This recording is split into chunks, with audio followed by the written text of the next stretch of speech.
오늘 우리에게 주시는 하나님의 말씀은 신약성경 요한복음 21장 1절에서 14절 말씀입니다.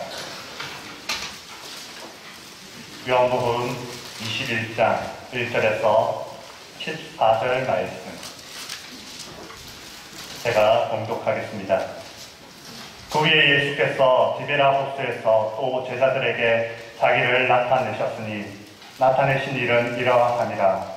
시몬 베드로와 디두모라 하는 도마와 갈릴리 가나 사람 나다니엘과 세베대의 아들들과 또 다른 제자 둘이 함께 있더니 시몬 베드로가 나는 물고기를 잡으러 가노라 하니 그들이 우리도 함께 가겠다 하고 나가서 배에 올랐으나 그날 밤에 아무것도 잡지 못하였더니 날이 새어갈 때에 예수께서 바닷가에 서셨으나 제자들이 예수인 줄 알지 못하는지라. 예수께서 이르시되 얘들아 너희에게 고기가 있느냐 대답하되 없나이다. 이르시되 그물을 배 오른편에 던지라 그리하면 잡으리라 하시니 이에 던졌더니 물고기가 많아 그물을 들 수 없더라. 예수께서 사랑하시는 그 제자가 베드로에게 이르되 주님이시라 하니 시몬 베드로가 돕고 있다가 주님이라 하는 말을 듣고 곶옷을 두른 후에 바다로 뛰어내리더라. 다른 제자들은 육지에서 거리가 불과 한 50칸쯤 되므로 작은 배를 타고 물고기가 든 그물을 끌고 와서 육지에 올라오니 숯불이 있는데 그 위에 생선이 놓였고 떡도 있더라. 예수께서 이르시되 지금 잡은 생선을 좀 가져오라 하시니 시몬 베드로가 올라가서 그물을 육지에 끌어올리니 가득히 찬 큰 물고기가 153마리라. 이같이 많으나 그물이 찢어지지 아니하였더라. 예수께서 이르시되 와서 조반을 먹으라 하시니 제자들이 주님이신 줄 아는 고로 당신이 누구냐 감히 묻는 자가 없더라. 예수께서 가셔서 떡을 가져다가 그들에게 주시고 생선도 그와 같이 하시니라. 이것은 예수께서 죽은 자 가운데서 살아나신 후에 세 번째로 제자들에게 나타나신 것이라. 아멘.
아멘. 하나님의 크신 은혜가 우리 백성철 안세상 가정과 그 삶에 함께 하시기 바랍니다. 우리 지금 연주한 이 연주의 그 가사가 있잖아요. 우리 찬송이었는데 내용에 있는 것처럼 정말 하늘을 바라보면서 우리가 신앙생활을 하고 싶지 않습니까? 지난 한 주간도 그렇게 신앙 안에서 애쓰고 또 삶을 살아오셨을 텐데 우리가 원하고 바라는 대로 신앙생활하면서 승리하고 또 예수님의 증인된 그런 삶을 살기를 원하지만 어떠셨습니까? 물론 신앙 속에서 하나님의 은혜를 체험하며 살긴 했지만 또 한편은 신앙생활하면서 힘들고 어렵고 절망을 경험하는 경우가 또 얼마나 많이 있었습니까? 우리의 삶은 어떤 면에서는 절망과 굉장히 가까운 것 같습니다. 여러분, 절망이라고 하는 것 우리 신앙에서 사실 경험하고 싶지 않은 부분이지만 이 절망이라고 하는 것의 반대말이 여러분 뭐라고 생각하십니까? 절망의 반대는 뭘까요? 희망. 그렇죠. 희망인 것 같은데 절망의 반대는 희망이 아니라 믿음입니다. 절망의 반대말은 신앙입니다. 덴마크의 철학자 조에렌 키에르케고르라고 하는 분이 있는데 죽음에 이르는 병이라고 하는 책을 썼습니다. 그 책에서 절망에 대해서 깊이 이야기를 하는데 이렇게 이야기했습니다. 인간의 육체의 질병은 인간을 죽음에 이르게 하지 않는다. 질병 그 자체 때문에 죽는 것이 아니라는 것이죠. 왜냐하면 영혼을 사모하는 인간에게 하나님이 그렇게 우리를 만드셨는데 영혼을 사모하는 인간에게 죽음이라고 하는 것은 새로운 생명의 시작이기 때문에 그렇다 했습니다. 우리가 죽으면 영원한 하나님 나라에 가든지 아니면 영원한 형벌의 지옥에 가든지 하지 않습니까? 정말 우리가 두려워해야 할 죽음에 이르는 병은 정신의 병, 즉 절망의 병이다 라고 했습니다. 절망이 죽음에 이르는 병이라 하는 것이죠. 여러분, 위대한 믿음의 사람 바울도 절망을 경험했습니다. 로마서 7장 말씀에 여러분 보시면 여러분이 아시는 유명한 바울의 그런 탄식이 있죠. 오호라, 나는 곤고한 사람이로다. 이 사망의 몸에서 누가 나를 건져내랴. 이 탄식의 절망의 이런 외침을 외칠 때에 바울은 이미 부활하신 예수님을 만난 그리스도인이었습니다. 그리고 부활하신 예수님의 부르심을 받은 거룩한 사도였었죠. 그럼에도 불구하고 오호라, 나는 곤고한 사람이로다. 나는 정말 비참한 상태에 있도다 라고 그렇게 절규했습니다. 이 말의 뜻은 원어적인 의미를 조금 살리면 바다에 떠있던 배가 풍랑을 만나서 좌초해서 갯벌에 처박혀 있는 그런 상태를 이야기합니다. 그리고 용기 있게 전쟁에 출정을 한 병사가 적군에게 포로로 잡혀서 이제 포로가 되어서 기진맥진한 그런 상태, 그런 모습을 이야기합니다. 풍랑을 만나서 파선해서 갯벌에 처박힌 그런 모습처럼 적군의 포로가 되어서 완전히 절망적인 그런 상태에 빠진 그런 모습이 바울 자신의 모습 같았고 이 나의 모습을 누가 구원해 주랴, 누가 건져내랴 라고 절망 가운데서 고뇌하며 외쳤던 것입니다. 위대한 믿음의 사람도 절망했던 것을 우리가 성경에서 볼 수 있습니다. 키에르케고르가 그의 책에서 계속 이야기합니다. 세상 사람들은 자신이 행복하다고 착각할 수 있다. 자신의 상태를 모르고 행복하다고 착각할 수 있다. 그러나 결국에는 모두가 다 절망하고 불행해질 뿐이다 라고 이야기했습니다. 왜냐하면 사람들이 모두가 다 누구나 예외 없이 절망의 죽음에 이르는 절망이라고 하는 이 병에 걸려있기 때문입니다. 성경적으로 이야기하면 키에르케고르도 건강한 목회자의 가정 속에서 자랐는데 신앙적으로 또 혹은 신학적으로 본다고 한다면 이것은 우리 처음 사람이 하나님을 배반하고 불순종하고 하나님에게서 떠난 그 죄죠. 그 죄로 인해서 우리는 이미 죽은 것, 그런 존재이기 때문에 그렇습니다. 어떤 사람도 결코 스스로 이 병에서, 죽음에 이른 절망이라고 하는 이 병에서 빠져나올 수 없고 이것을 이겨내고 극복할 수 없다 하는 것입니다. 하지만 사람을 죽음에 이르게 하는 이 절망이라는 병을 극복해낼 수 있는, 이길 수 있는 길이 있는데 그것은 유일한 길인데 오직 믿음이다 하는 것입니다. 우리는 어떤 사람들입니까? 우리는 이미 절망에 있었던 존재이지만 예수님 믿는 그 순간, 예수님이 죽음과 사망의 권세를 이기시고 부활하셨기 때문에 우리도 예수 그리스도 안에서 이미 절망을 이기고 승리한 사람들입니다. 그래서 지금도 우리는 예수님 안에서 소망을 가지고 살아가고 있고 이 시간 예배하고 있는 줄로 믿습니다. 그래서 우리가 삶 속에서 예수님을 생각하면서 저는 예수 믿는 사람이니까, 그러니까 절망 경험하고 싶지 않아요 라고 기도하고 그렇게 하지만 사실 우리 삶 속에서 그렇지 않은 경우가 많이 있습니다. 삶의 큰 부분에서도 그렇지만 작은 부분, 아주 사소한 부분에서도 우리는 때때로 절망하고 때때로 좌절하고 때때로 낙심하고 무너질 때가 있습니다. 부활하신 예수님을 만난 후에 하늘로부터 호련히 비친 그 거룩한 광채 아래서 부활하신 예수님의 음성을 듣고 만난 바울도 절망을 경험했던 것처럼 우리도 신앙생활을 하다가 어느 순간에 절망하게 될 때가 있습니다. 그러나 그런 깊은 인간의 절망을 경험하고 그 절망을 예수 그리스도 안에서 극복해낸 믿음의 사람을 통해서 하나님께서 일하셨다고 하는 것을 여러분 기억하시기를 바랍니다. 예수님의 죽음과 죽음의 권세를 이기신 예수님의 부활의 그 복음 안에서 완전한 자신의 절망, 바닥까지 정말 내려가고 나는 아무것도 아니고 아무것도 할 수 없다는 그 깊은 절망을 경험하고 깨닫고 고백하고, 그래서 예수 그리스도 안에서 믿음으로 그 절망을 극복한 사람들을 통해서 하나님께서 하나님의 역사를 써 오셨습니다. 우리나라에 개신교의 복음이 들어온 때가 1885년입니다. 그 즈음에 우리 이 조선 땅에 1884년에 갑신정변도 일어나고 정말 이 조선의 정세가 불안하고 혼란스럽고 굉장히 어려웠습니다. 오랜 가난, 그리고 문자를 모르는 문맹과 무지 속에서, 그리고 복음도 없는 그런 어두운 절망 가운데에 이 조선 땅의 역사가 이어져 오고 있었는데 1885년 4월 5일 부활절, 공교롭게도 하나님께서는 그렇게 역사하셨는데 부활절날 인천의 제물포항에 한 척의 배가 정박하게 됩니다.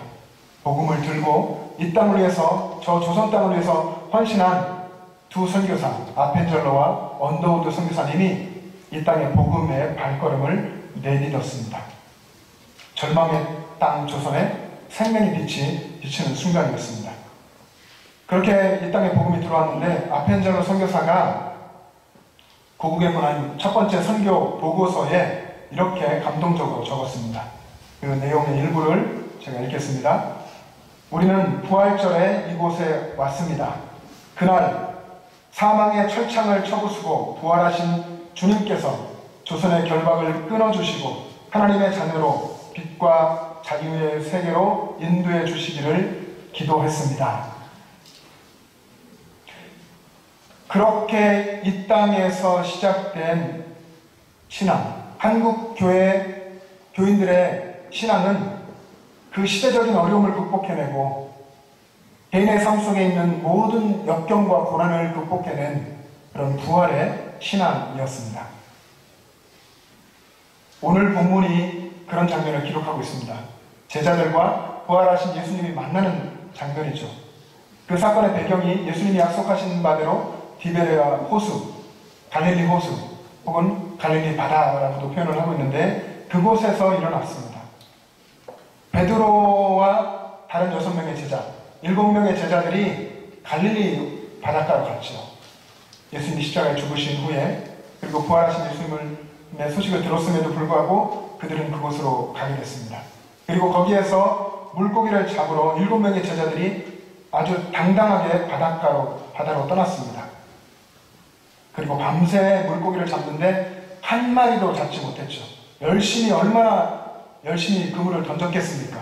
다시 생각하고 물고기 있는 곳을 찾아서 경험을 따라 그물을 던졌겠지만 밤새 한 마리도 잡지 못하고 그 깊은 절망 속에 새벽을 맞게 됩니다. 날이 새어올 때에 부활하신 예수님이 바닷가에 서 계셨지만 제자들이 알지 못했습니다. 예수님 말씀하시죠. 얘들아, 물고기가 있느냐? 없다고 이야기를 하죠. 그러면 너희들 오른편에 그물을 던져라. 예수님 명령대로 그렇게 그물을 던졌을 때 마치 처음 부르심을 받았을 때처럼 어마어마한 수많은 물고기를 잡게 됐고, 성경에 153마리라고 되어 있는데 그물이 찢어질 법한데 찢어지지 않는 그런 기적을 체험하고, 베드로는 겉옷을 입고 예수를 맞으러 물을 걸어서 왔죠. 그리고 나머지 제자들은 배를 타고서 육지에 왔습니다.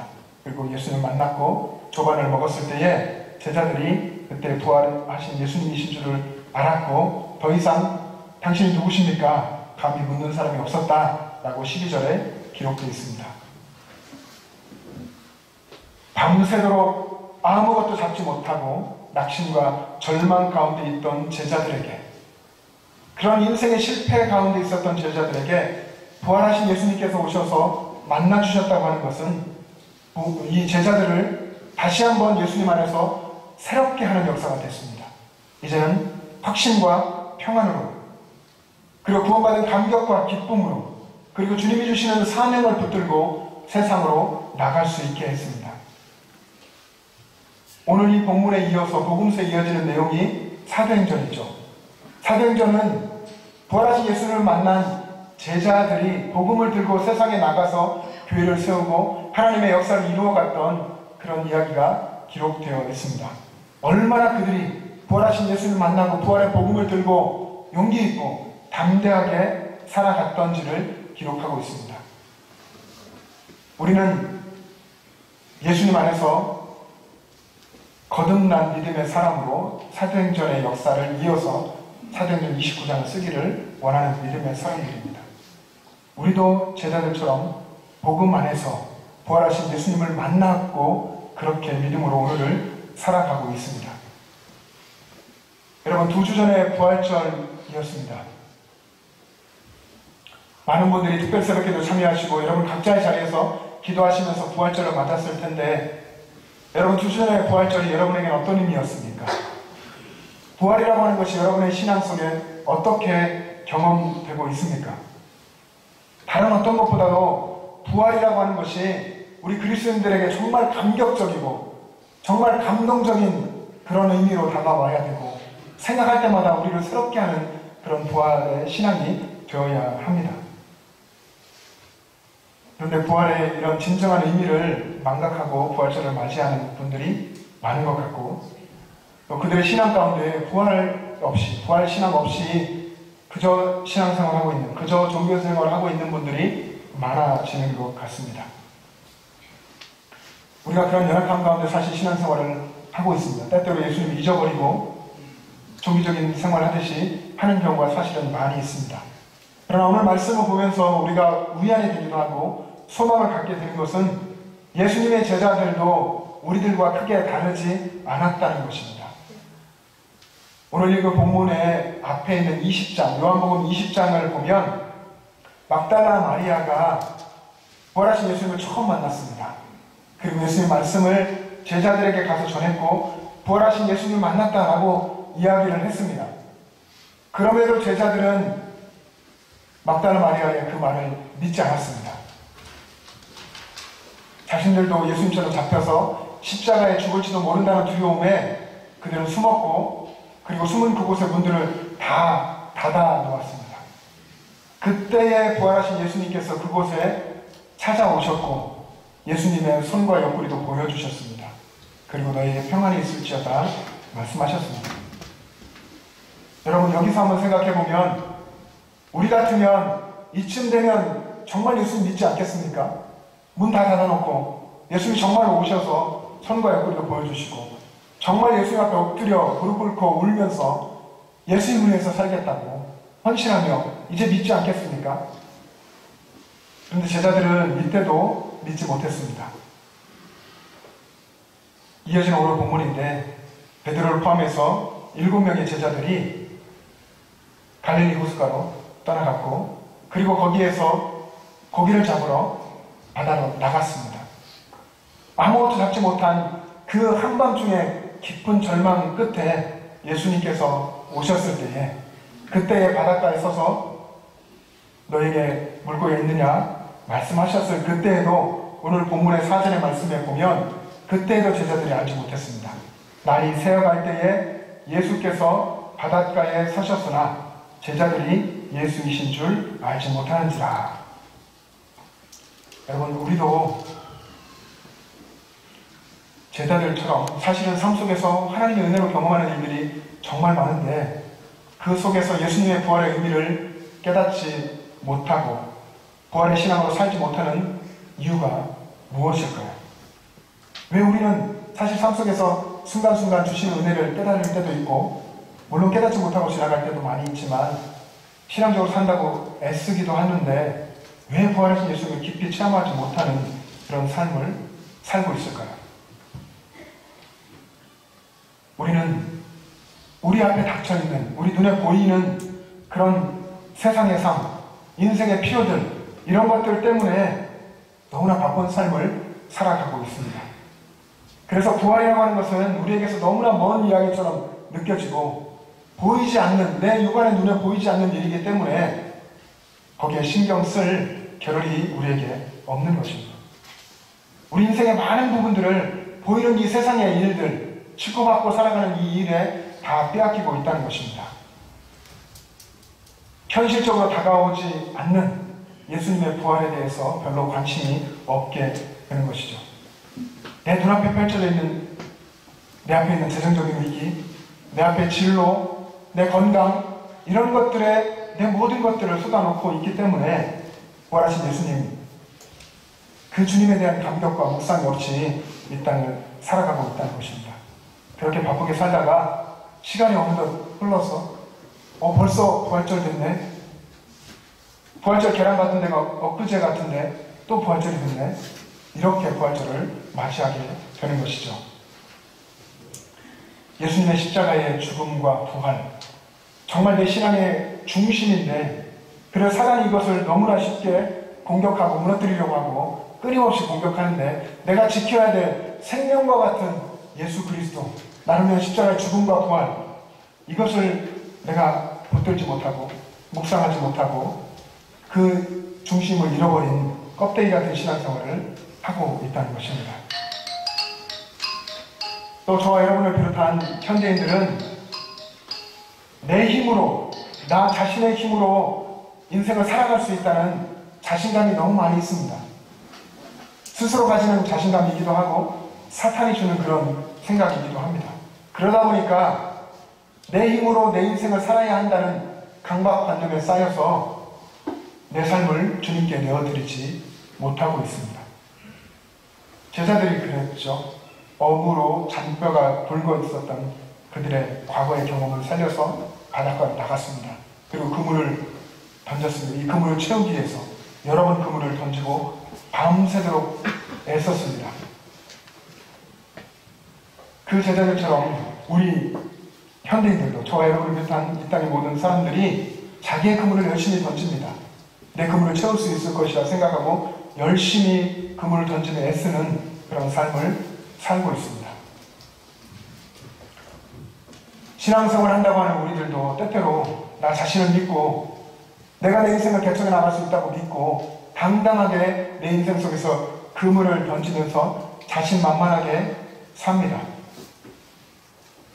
그러다가 어느 날 문득 심각한 문제를 경험하게 되죠.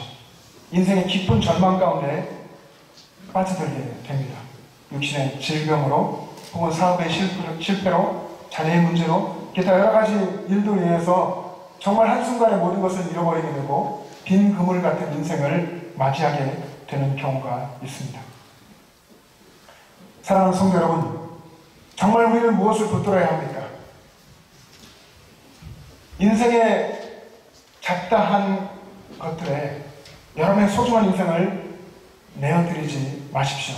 사단은 끊임없이 인생의 사소한 것들에 집중하게 만들지만 우리는 그런 것에 넘어지지 않고 우리를 살려주신, 우리를 새롭게 살게 하신 예수 그리스도 그분을 바라보며 살아가야 할 줄로 믿습니다.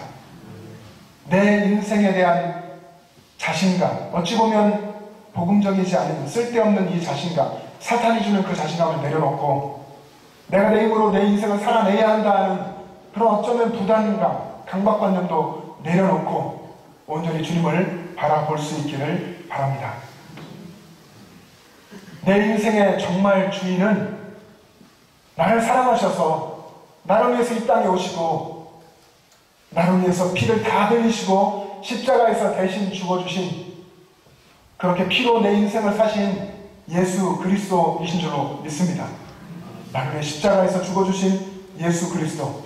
그래서 정말 내가 내 인생을 주님께 드리고 하나님 나라 인생을 살게 하신 예수 그리스도, 그분을 매일매일 바라보며 살아가시는 여러분 되시기를 바랍니다.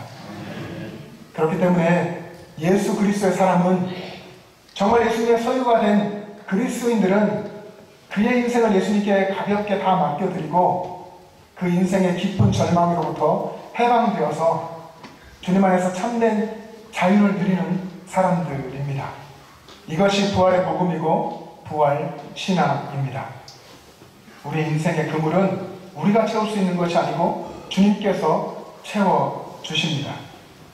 우리 인생의 그물을, 이 빈 그물을 내가 채우려고 애쓰다가 더 깊은 절망 가운데 빠지지 말고 내 인생을 구원하시고 새롭게 하신, 내 모든 것을 아시고 채워주실 부활의 주님 앞으로 나아가시는 여러분 되시기를 바랍니다. 오늘 본문을 보시면 제자들이 153마리나 되는 어마어마한 물고기를 잡았습니다. 그물이 찢어질 정도의 물고기를 잡았습니다. 그 만선을 경험하고 그리고 예수님과 함께 조반을 먹고, 그리고 11절에 보니까 제자들이 주님이신 줄 아는 거로, 제자들이 부활하신 주님을 만난 것입니다. 이제 안 것입니다. 그리고 제자들은 예수님께 헌신하고 사명을 붙들고 세상 속으로 당당하게 부활의 복음을 들고 나갔습니다. 우리가 읽은 본문에 이어진 15절에 보면 예수님이 베드로를 붙들고 세 번이나 예수님을 부인한 베드로를 붙들고 예수님께 대한 사랑을 확인하며 내 양을 먹이라고 사명을 주시죠. 베드로뿐 아니라 나머지 6 제자들도, 그리고 12명의 제자들, 그리고 만나셨던 500의 형제들, 그리고 오늘 여기 살고 있는 우리들도 복음 안에서 만나주시고 그 사명을 회복시켜 주신 줄로 믿습니다. 그래서 우리가 예수님을 만나고, 부활하신 예수님을 만나고 신앙생활하는, 예수님을 만났다는 의미는 우리가 생각하는 것보다 좀 더 깊은 것입니다. 부활의 신앙으로 산다는 것, 부활의 복음으로 산다는 것, 정말 예수님을 만나고 산다고 하는 것은 우리가 교회에 출석한다는 것을 넘어서는 것입니다. 교회 다닌다는 말과 꼭 맞는 것은 아닙니다. 기도를 한다는 것과도, 또 성경을 연구한다는 것과도, 찬양을 부른다는 것과도 딱 맞는 것은 아닙니다. 교회가 하고 있는 교육, 교회 모임에 참석하는 것, 그것이 부활신앙으로 사는 것이다 라고 단정지어 말할 수가 없습니다. 신앙적인 행위를 하고 신앙체험도 했고 꼭 이것이 오늘 부활하신 예수님을 만나고 그 신앙으로 사는 것과 같다고 말할 수는 없습니다. 정말 예수님을 믿는다고 하는 것은 예수님이 나를 위해서 이 땅에 오셔서 생명을 내어주시고 물과 피를 다 쏟으시고 내 인생을 사셨고, 내가 예수님 안에서 그래서 죽은 것이고, 예수님이 다시 하신 것처럼 나도 그 십자가에서 다시 살아서 오늘도 산다고 하는 것을 믿고 예수님이 부활하셨다고 하는 그 사실을 정말 사실로 내 안에 받아들이는 것, 그것이 정말 예수님을 믿는 것입니다. 그래서 부활하신 예수님이 정말 지금도 내 삶에 오셔서 내 안에 살고 계시다고 하는 것을 믿는 것, 그것이 오늘 이 시대에 예수님을 믿는 것입니다. 부활하신 예수님이 지금 산자와 죽은 자의 주인이 되셔서 지금 내 삶에 오셔서 살아계시고 역사하신다고 하는 것을 믿어야 합니다. 그래서 부활은 어떤 신념이나 자기 확신이 아니라 부활은 신앙입니다. 내 안에 죽음의 권세를 이기시고 오셔서 살아 역사하시는 그 예수님을 믿는 믿음입니다. 예수님께서 2000년 전에 이 땅에 정말로 오셔서 사신 역사적인 예수님이시고 그분이 십자가에 죽으셨고 다시 살아나셨다고 하는 이 부활을 내가 경험하는 사실로 받아들이는 것, 그것이 부활 신앙으로 사는 것입니다. 여러분이 오늘 이후에 정말로 내 안에 살아 역사하시는 그 부활하신 주님을 마음속에 모시고 그 감격으로 살아가게 되시기를 바랍니다. 지난 주중 금요일에 전도대가 다시 모였습니다.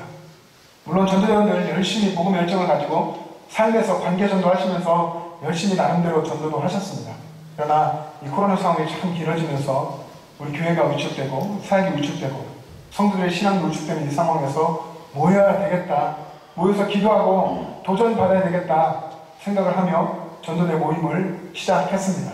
모여서 기도하고 다시 한번 신앙의 결단도 하고 또 조를 나눠서 두 분씩 나누어서 관계 전도로 전도 대상자에게로 떠나기도 하고 또 최근에 입주한 아파트에 가서 많은 사람들에게 전도지도 나눠드리고 선물도 드리고 그런 시간들을 기쁨으로 가졌습니다. 여러분, 복음이라는 것은 사실 멈출 수 없는 것입니다. 복음의 감격이 내게 있으면 예수를 이야기하지 않을 수 없고 우리 교회를 이야기하지 않을 수 없고 그렇게 전도하지 않을 수 없습니다. 여러분, 삶의 현장에서 부활하신 예수를 만나시고 그 복음을 들고 여러분의 전도 대상자들에게 이야기하시고 또 여러분의 진정한 믿음의 삶을 통해서 복음을 보여주시고 예수 그리스도를 보여줄 수 있기를 바랍니다.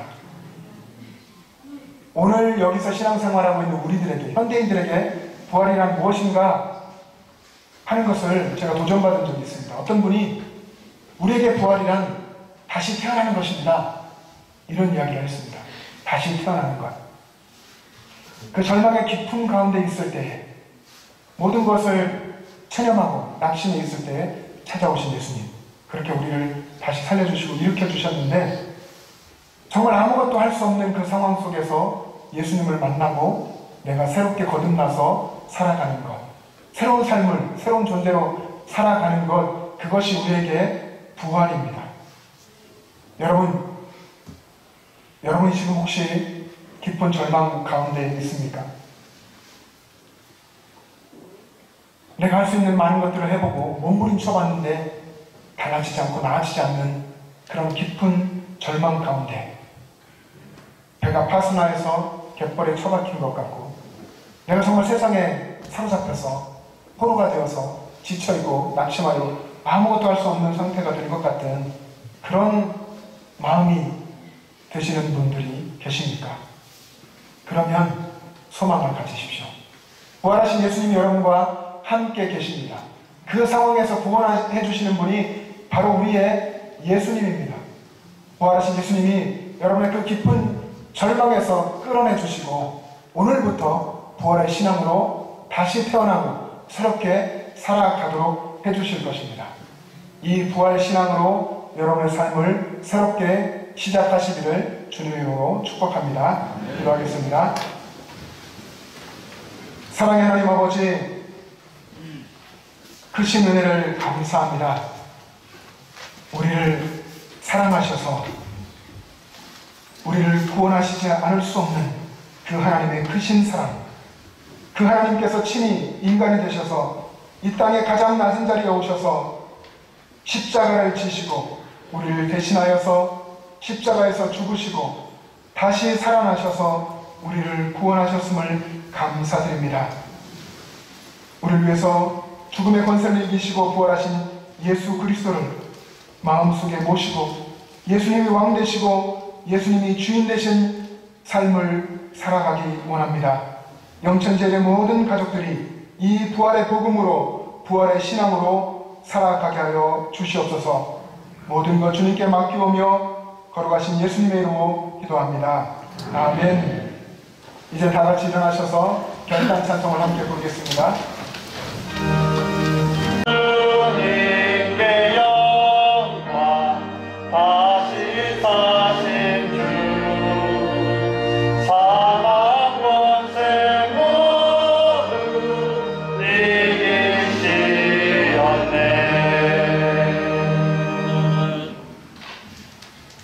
사랑하는 여러분, 사망 권세를 이기신 부활의 주님이 여러분의 삶의 현장으로 파송하십니다. 여러분, 그 현장에서 사망 권세를 이기신 주님이 승리하신 것처럼 우리도 예수 그리스도 안에서 승리했다는 것을 믿으시고 담대하고 당당하게 살아가시기를 바랍니다. 그런 승리의 걸음 되시기를 주님으로 축복합니다. 기도하겠습니다. 생명의 주인 되신 우리 주님, 크신 은혜를 감사합니다. 우리들의 모든 삶이 하나님의 거룩하신 섭리와 경륜 아래에 있음을 고백합니다. 우리의 마음 깊은 곳과 우리 마음 깊은 절망까지도 다 아시는 하나님께서 이 시간 오셔서 우리들의 마음을 만져주시고 다시 한번 주님을, 부활의 주님을, 우리를 사랑하시는 그 하나님을, 우리와 함께 계시는 성령님을 바라보며 살아갈 수 있도록 우리를 일으켜 주시옵소서. 주님, 우리 삶의 모든 것이 하나님의 것임을 고백하고 하나님의 선물이요 은혜인 것을 고백하며 주 일원금으로 11조로 감사헌금으로 선교헌금으로 건축헌금으로 많은 예물을 여러가지 제목으로 주님 앞에 올려드립니다. 또 하나님, 우리의 인생을, 우리의 결단을 주님 앞에 올려드립니다. 거룩하신 아버지 하나님, 우리의 모든 것을 주님께서 받으셔서 이 땅 가운데, 이 영천 지역에, 이 나라 민족 가운데 하나님의 역사를 이루는 거룩한 하나님 나라의 일에 사용하여 주시옵소서. 우리들의 신앙이 부활 신앙으로 날마다 살아 역사하며 늘 주님을 고백하는, 주님과 동행하는 승리의 삶이 되게 하여 주시옵소서. 우리 영천제일의 가족들 중에서 육신의 질병으로, 마음의 상처로, 또 하나님 오래된 이런 가난함과 어려움들 가운데에서 주님 앞에 부르짖는 분들이 있습니다. 아버지 하나님, 긍휼히 여겨 주시옵시고 하나님의 주연한 광선을 비추어 주시고 하나님께서 약속하신 대로 고치시고 싸매시는 손길로 역사하여 주셔서 위안관에서 나온 송아지같이, 또 달빛은 햇빛 같고 햇빛은 일곱 날의 빛과 같이 하나님 회복시켜 주시고 새롭게 하여 주셔서 하나님께 영광 돌리는 능력의 삶을 살아가게 하여 주시옵소서. 이제는 우리를 위해서 생명을 내어주신 우리 구주 예수 그리스도의 은혜와 하나님 아버지의 영원하신 사랑하심과 성령님의 교통하심과 충만하심이 부활의 신앙으로 새롭게 이 땅을 살아가기를 원하는 영천제일의 모든 가족들과 그 가정과 이 땅의 교회들과 이 나라 민족과 세계 열방 위에 지금부터 영원토록 함께 계시기를 간절히 축원하옵나이다. 아멘.